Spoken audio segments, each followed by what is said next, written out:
Sahabat Firman, senang sekali kita boleh kembali jumpa pada saat ini. Di dalam dunia ini kita mau belajar bagaimanakah ketika kita menghadapi sebuah persoalan hidup.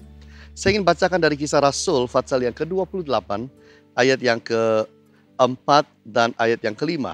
Ketika orang-orang itu melihat ular itu terpaut pada tangan Paulus, mereka berkata seorang kepada yang lain, "Orang ini sudah pasti seorang pembunuh, sebab meskipun ia telah luput dari laut, ia tidak dibiarkan hidup oleh Dewi Keadilan."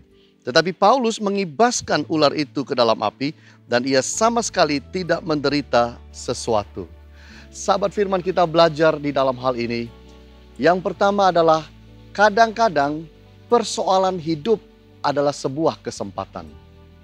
Lewat apa yang terjadi, Paulus mengalami digigit ular di Pulau Malta, justru kemudian banyak orang menjadi percaya kepada Tuhan.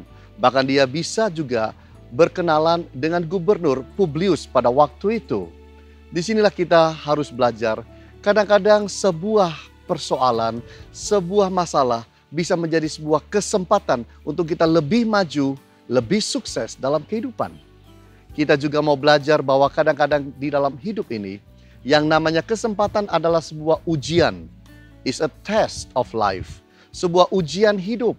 Bagaimana kita menyikapi, bagaimana kita meresponi, bagaimana kita menanggapi sebuah persoalan akan menyatakan siapa kita yang sesungguhnya. Siapa sebenarnya diri kita ini. Seberapa hebat kita, seberapa rohani kita, seberapa kita dewasa di dalam Tuhan. Apa yang menjadi karakter kita. Oleh sebab itu kita harus belajar. Ketika menghadapi persoalan hidup, ingat baik-baik.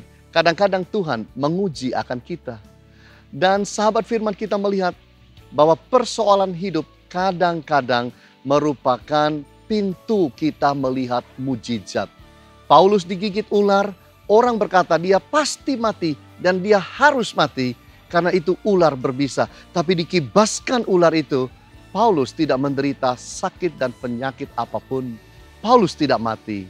Dan oleh karena mujizat itu, mereka percaya kepada Paulus, bahkan dia dianggap anak dewa.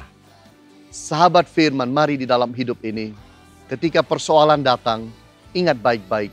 Bisa-bisa jadi itu sebuah kesempatan, bisa jadi sebuah tes dalam kehidupan, bisa pula itu sebuah pintu kita melihat mujizat. Dan di dalam hidup ini, kalau saudara diberkati lewat video ini, jangan lupa like video ini, subscribe, dan bagikan bagi orang lain, sehingga orang lain juga diberkati. Tuhan Yesus menyertai, memberkati kita semua. Amin.